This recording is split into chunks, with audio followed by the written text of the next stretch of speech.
ಶೀಘ್ರ ಕಾವೇರಿಗಾಗಿ ಶಾಶ್ವತ ಪರಿಹಾರ ಮಾಜಿ ಸಿಎಂ ಹಾಗೂ ಎನ್ಡಿಎ ಅಭ್ಯರ್ಥಿ ಎಚ್.ಡಿ. ಕುಮಾರಸ್ವಾಮಿ ಪಾಂಡವಪುರ ಚುನಾವಣಾ ಪ್ರಚಾರ ಸಭೆಯಲ್ಲಿ ಹೇಳಿಕೆ. ಕೇಂದ್ರದಲ್ಲಿ ಕಾಂಗ್ರೆಸ್ ಅಧಿಕಾರಕ್ಕೆ ಬರಲ್ಲ. ಎಚ್.ಡಿ. ಕುಮಾರಸ್ವಾಮಿ ಭವಿಷ್ಯ ಮಕ್ಕಳು ಯಜಮಾನರೇ ನಿಮಗೆ ಗ್ಯಾರಂಟಿ. ಪಾಂಡವಪುರ ನರೇಂದ್ರ ಮೋದಿ ನೇತೃತ್ವದ ಎನ್ಡಿಎ ನೂತನ ಸರ್ಕಾರದಲ್ಲಿ ಕಾವೇರಿ ಸಮಸ್ಯೆಗೆ ಶಾಶ್ವತ ಪರಿಹಾರ ಸಿಗಲಿದೆ ಎಂದು ಮಾಜಿ ಮುಖ್ಯಮಂತ್ರಿ ಎಚ್.ಡಿ. ಕುಮಾರಸ್ವಾಮಿ ಭರವಸೆ. ಪಾಂಡವಪುರ ಪಟ್ಟಣದ ಪಾಂಡವ ಕ್ರೀಡಾಂಗಣದ ಸಮೀಪ ಶನಿವಾರ ಆಯೋಜಿಸಿದ್ದ ಮೈತ್ರಿಕೂಟ ಅಭ್ಯರ್ಥಿ ಪರ ಚುನಾವಣಾ ಪ್ರಚಾರ ಸಮಾವೇಶ ಉದ್ಘಾಟಿಸಿ ಅವರು ಮಾತನಾಡಿದರು. ಮೇಕೆದಾಟು ವಿಚಾರದಲ್ಲಿ ನಮ್ಮ ನೀರು ನಮ್ಮ ಹಕ್ಕು ಎಂದು ಕಾಂಗ್ರೆಸ್ ನಾಯಕರು ಹೋರಾಟ ಮಾಡಿದ್ದರು. ಆದರೆ ನಮ್ಮ ನೀರು ತಮಿಳುನಾಡು ಹಕ್ಕು ಎಂದು ನಿರಂತರವಾಗಿ ತಮಿಳುನಾಡಿಗೆ ನೀರು ಹರಿಸಿ ರೈತರಿಗೆ ದ್ರೋಹ ಮಾಡಿದರು. ಇದೇ ಕಾಂಗ್ರೆಸ್ ಸರ್ಕಾರದ ಸಾಧನೆಯಾಗಿದೆ. ಬಿತ್ತನೆ ಮಾಡಬೇಡಿ ಎಂದು ರೈತರಿಗೆ ಹೇಳಿದ ಸಚಿವ ಯಾರಾದರೂ ಇದ್ದರೆ ಅದು ಚೆಲುವರಾಯಸ್ವಾಮಿ ಮಾತ್ರ ಎಂದವರು. ಕಾಂಗ್ರೆಸ್ ಸರ್ಕಾರದಿಂದ ರೈತರು ಕಬ್ಬಿಗೆ ಬೆಂಕಿ ಇಡುವ ಪರಿಸ್ಥಿತಿ ಬಂದಿದೆ. ನನ್ನ ಆಡಳಿತ ಅವಧಿಯಲ್ಲಿ ವಿಶೇಷ ನಾವೇ ಆಧುನೀಕರಣಕ್ಕೆ ಆಡಳಿತಾತ್ಮಕ ಮಂಜೂರಾತಿ ನೀಡಿದೆ.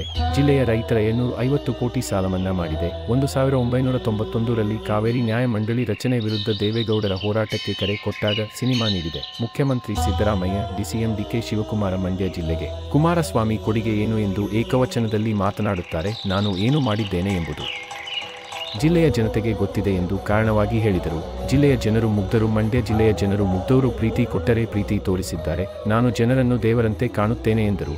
ಕಾಂಗ್ರೆಸ್ ಸರ್ಕಾರದ ಗ್ಯಾರಂಟಿಗಳಿಗೆ ಜನ ಮರುಳಾಗಬಾರದು. ಗಂಡ ಮನೆಯ ಮಕ್ಕಳೇ ನಿಜವಾದ ಗ್ಯಾರಂಟಿ.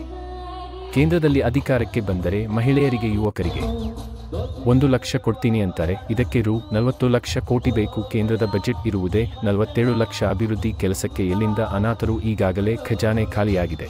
1.5 ಲಕ್ಷ ಕೋಟಿ ಸಾಲ ಮಾಡಿ ರಾಜ್ಯವನ್ನು ದಿವಾಳಿ ಮಾಡಿದ್ದಾರೆ ಎಂದು ಕುಮಾರಸ್ವಾಮಿ ಆರೋಪಿಸಿದರು.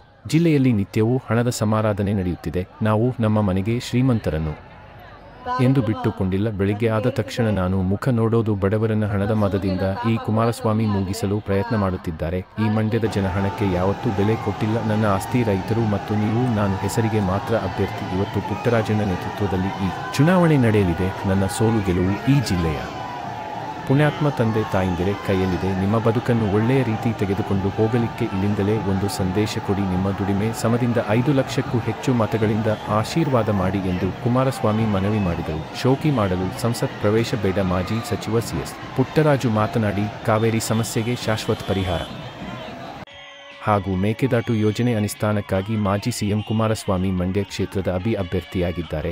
ಕೇವಲ ಶೋಕಿ ಮಾಡಲು ಸಂಸತ್ ಪ್ರವೇಶ ಮಾಡಬಾರದು. ಅದಕ್ಕಾಗಿ ಜಿಲ್ಲೆಯ ಶಾಸಕರ ಮಾಜಿ ಶಾಸಕ ಸಭೆ ಕರೆದು ಕುಮಾರಸ್ವಾಮಿ ಅವರೇ ಅಭ್ಯರ್ಥಿಯಾಗಬೇಕೆಂದು ಕ್ರಾಂತಿಯಾಗಿದೆ. ಮೇಲುಕೋಟೆ ಕ್ಷೇತ್ರ ಅಭಿವೃದ್ಧಿ ಕಂಡಿದೆ. ಯಡಿಯೂರಪ್ಪ ಅವರು ಎಲ್ಲಾ ಕಾಮಗಾರಿಗಳಿಗೆ ಅನುದಾನ ಬಿಡುಗಡೆ ಮಾಡಿದರು.